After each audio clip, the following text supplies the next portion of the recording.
കേന്ദ്ര election commission SIR കരട് പട്ടിക പ്രസിദ്ധീകരിച്ചിട്ടുണ്ട്. ഈ കരട് വോട്ടർ പട്ടികയിൽ നമ്മുടെ പേര് ഉൾപ്പെട്ടിട്ടുണ്ടോ എന്നുള്ളത് എങ്ങനെയാണ് ചെക്ക് ചെയ്യുന്നത് എന്നുള്ളതാണ് ഈ ഒരു വീഡിയോയിലൂടെ നമ്മൾ നോക്കാനായിട്ട് പോകുന്നത്. ഇങ്ങനെ നിങ്ങൾ വോട്ടർ പട്ടിക ഡൗൺലോഡ് ചെയ്ത് അതിൽ നമ്മുടെ പേര് വന്നിട്ടുണ്ടോ എന്ന് ചെക്ക് ചെയ്യുകയായിരിക്കും. ബൂത്ത് അടിസ്ഥാനത്തിൽ വോട്ടർ പട്ടിക ഡൗൺലോഡ് ചെയ്ത് നോക്കുന്ന സമയത്ത് ചിലപ്പോൾ നമ്മുടെ പേര് അതിൽ കാണുന്നുണ്ടാകില്ല. അപ്പോൾ അതിനുള്ള പ്രധാന കാരണം കൂടുതൽ എണ്ണം വോട്ടർമാരുള്ള ബൂത്തുകളിൽ വോട്ടർമാരുടെ എണ്ണം ക്രമീകരിക്കുന്നതിൻ്റെ ഭാഗമായിട്ട് ബൂത്തുകളുടെ എണ്ണം വർദ്ധിപ്പിച്ചിട്ടുണ്ട്. അപ്പോൾ അതുകൊണ്ട് നിങ്ങളുടെ ബൂത്ത് നമ്പർ പഴയതിൽ നിന്നും മാറ്റം വന്നിട്ടുണ്ടാകും. അപ്പോൾ നിങ്ങൾക്ക് നിങ്ങളുടെ വോട്ടർ ID കാർഡ് നമ്പർ ഉപയോഗിച്ചുകൊണ്ട് നിങ്ങളുടെ പേര് വോട്ടർ പട്ടികയിൽ ഉൾപ്പെട്ടിട്ടുണ്ടോ എന്നുള്ളത് വളരെ എളുപ്പത്തിൽ ചെക്ക് ചെയ്യാവുന്നതാണ്. അപ്പോൾ നമുക്ക് എങ്ങനെയാണ് വോട്ടർ ID കാർഡ് നമ്പർ ഉപയോഗിച്ചുകൊണ്ട് നമ്മുടെ പേര് വോട്ടർ പട്ടികയിൽ ഉൾപ്പെട്ടിട്ടുണ്ടോ എന്നുള്ളത് ചെക്ക് ചെയ്യുന്നത് എന്നുള്ള വീഡിയോയിലോട്ട് പോകാം. ആ ഒരു ലിങ്കിൽ എൻ്റർ ചെയ്യുന്നതോടുകൂടെ നിങ്ങൾ ഈ ഒരു ഇൻ്റർഫേസിലോട്ടായിരിക്കും വന്നിട്ടുണ്ടായിരിക്കാം.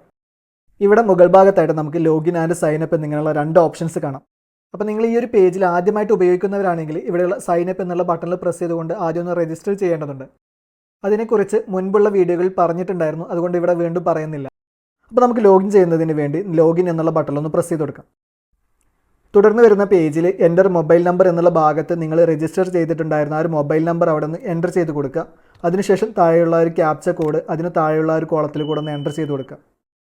ഇവിടെ നിങ്ങൾ മൊബൈൽ നമ്പർ എൻ്റർ ചെയ്ത് നൽകേണ്ടത് ഈ ഒരു സൈറ്റിൽ രജിസ്റ്റർ ചെയ്യുന്ന സമയത്ത് നൽകിയിട്ടുണ്ടായിരുന്ന ആ ഒരു മൊബൈൽ നമ്പറാണ് ഇവിടെ എൻ്റർ ചെയ്ത് നൽകേണ്ടത്. അതിനുശേഷം റിക്വസ്റ്റ് OTP എന്നുള്ള ഈ ബട്ടണിലൊന്ന് പ്രസ് ചെയ്ത് കൊടുക്കുക. തുടർന്ന് നമ്മൾ ഇതുപോലെ ഒരു ഇൻ്റർഫേസിലോട്ടായിരിക്കും വന്നിട്ടുണ്ടായിരിക്കുക. ഇവിടെ നമ്മുടെ മൊബൈൽ നമ്പറിലേക്ക് വന്നിട്ടുണ്ടായിരുന്ന ഒരു OTP കോഡ് ഒന്ന് എൻ്റർ ചെയ്ത് കൊടുക്കുക. അതിനുശേഷം താഴെയുള്ള വെരിഫൈ ആൻഡ് ലോഗിൻ എന്നുള്ള ബട്ടണിലൊന്ന് പ്രസ് ചെയ്ത് കൊടുക്കാം.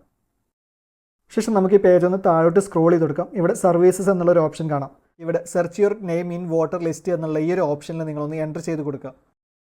തുടർന്ന് നമ്മൾ ഇതുപോലൊരു ഇൻ്റർഫേസിലോട്ടായിരിക്കും വന്നിട്ടുണ്ടായിരിക്കുക.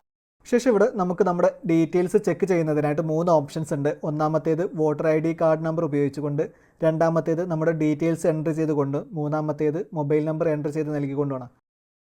ഇപ്പോൾ നമ്മളിവിടെ നോക്കാനായിട്ട് പോകുന്നത് വോട്ടർ ID കാർഡ് നമ്പർ ഉപയോഗിച്ചുകൊണ്ട് എങ്ങനെയാണ് കണ്ടെത്തുന്നത് എന്നുള്ളതാണ്. അപ്പോൾ അതിനുവേണ്ടി ഇവിടെയുള്ള ഒന്നാമത്തെ ഓപ്ഷനായ സെർച്ച് ബൈ എപ്പിക് എന്നുള്ള ഈ ഒരു ഓപ്ഷൻ നിങ്ങളൊന്ന് സെലക്ട് ചെയ്ത് കൊടുക്കുക. തുടർന്ന് അടുത്തതായിട്ട് വരുന്നത് സെലക്ട് ലാംഗ്വേജ് എന്നുള്ളതാണ്. അവിടെ ആരോ കീയിൽ പ്രസ് ചെയ്തുകൊണ്ട് നമ്മുടെ ലാംഗ്വേജ് മലയാളം എന്നുള്ളതൊന്ന് സെലക്ട് ചെയ്ത് കൊടുക്കുക. അതിനുശേഷം അടുത്ത ഓപ്ഷനിൽ വരുന്നത് എപ്പിക് ഡീറ്റെയിൽസ് എന്നുള്ള ഭാഗത്ത് എപ്പിക് നമ്പർ എൻ്റർ ചെയ്ത് കൊടുക്കുകയാണ്. ആ ഒരു ഭാഗത്ത് നിങ്ങളുടെ വോട്ടർ ID കാർഡ് നമ്പർ നിങ്ങളൊന്ന് എൻ്റർ ചെയ്ത് കൊടുക്കുക. ശേഷം അടുത്ത ഓപ്ഷൻ വരുന്നത് സെലക്ട് യുവർ സ്റ്റേറ്റ് എന്നുള്ളതാണ്. ആ ഒരു ഭാഗത്ത് നമ്മുടെ സ്റ്റേറ്റ് കേരള എന്നുള്ളതൊന്ന് സെലക്ട് ചെയ്ത് കൊടുക്കുക. അതിനുശേഷം താഴെ ഒരു ക്യാപ്ച കോഡ് കൊടുത്തിട്ടുണ്ട്. അത് അതിന് താഴെയുള്ള ഒരു കോളത്തിലൊന്ന് അതുപോലെ തന്നെ നോക്കി കറക്റ്റായിട്ടൊന്ന് എൻ്റർ ചെയ്ത് കൊടുക്കുക. ഇപ്പോൾ നമ്മളിവിടെ ആ ഒരു ക്യാപ്ച കോഡ് എൻ്റർ ചെയ്ത് നൽകിയിട്ടുണ്ട്. അതിനുശേഷം ഇവിടെ താഴെയുള്ള സെർച്ച് എന്നുള്ള ബട്ടണിലൊന്ന് പ്രസ് ചെയ്ത് കൊടുക്കുക. ശേഷം നമുക്ക് ഇതുപോലെ നമ്മൾ എൻ്റർ ചെയ്ത് നൽകിയിട്ടുണ്ടായിരുന്ന ആ ഒരു വോട്ടർ ID കാർഡ് ഉടമയുടെ പേര് ഇവിടെ താഴെ കാണാവുന്നതാണ്.